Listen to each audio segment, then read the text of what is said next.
साधू संतांच्या स्थितीमध्ये देव जीव देव संत आणि ग्रंथ या माणसाची एक इतिहास असा आहे. याच माणसाला साधू बनता येतं, याच माणसाला संतही बनता येतं, याच माणसाला देवही बनता येतं.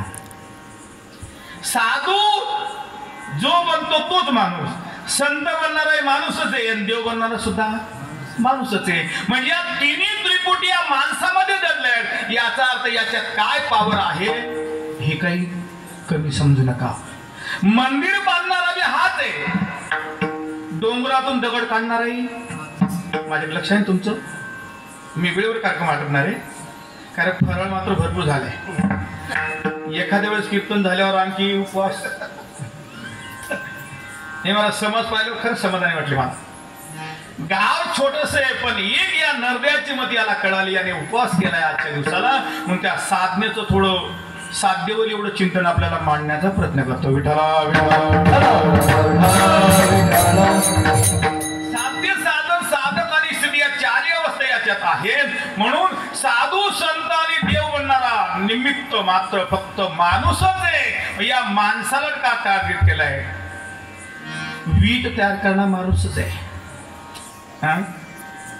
विटा आणून भिंती रचणाराही माणूसच आहे, कलश बांधणाराही माणूसच आहे, मंदिर तयार झाल्यावर कलर मारणाराही माणूसच आहे. बरं, ज्याच्यात ती मूर्ती बसवायची तो दगड काढणाराही माणूसच आहे, त्याला आकारात आणणारा सुद्धा माणूसच आहे, त्याला आकारात देवाच्या आकारात आणणाराही माणूस आहे, त्याची पॉलिश करणाराही माणूसच आहे, त्याला कलर देणाराही, त्याचे नागडोळे काढणाराही माणूसच आहे आणि त्याची उचलून प्राणप्रतिष्ठा करणाराही माणूसच आहे. वेद पठन करून मंत्रोच्चारण त्याला स्थापना करणं तोही माणूसच आहे.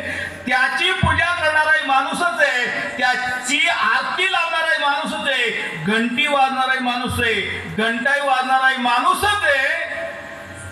म्हणजे त्याची पूजा करणारा सुद्धा माणूसच आहे. मला एक सांगा, पायापासून तर शेवटच्या क्षणापर्यंत त्या देवाची आराधना करणारा कोणी? या माणसाला साधूही बनता येतं, संतही बनता येतं, देवही बनता येतं. या माणसाने कसं जीवन जगावं हे माणसाने माणसाप्रमाणे वागला तर माणसाची किंमत राहील. विठ्ठला विठ्ठला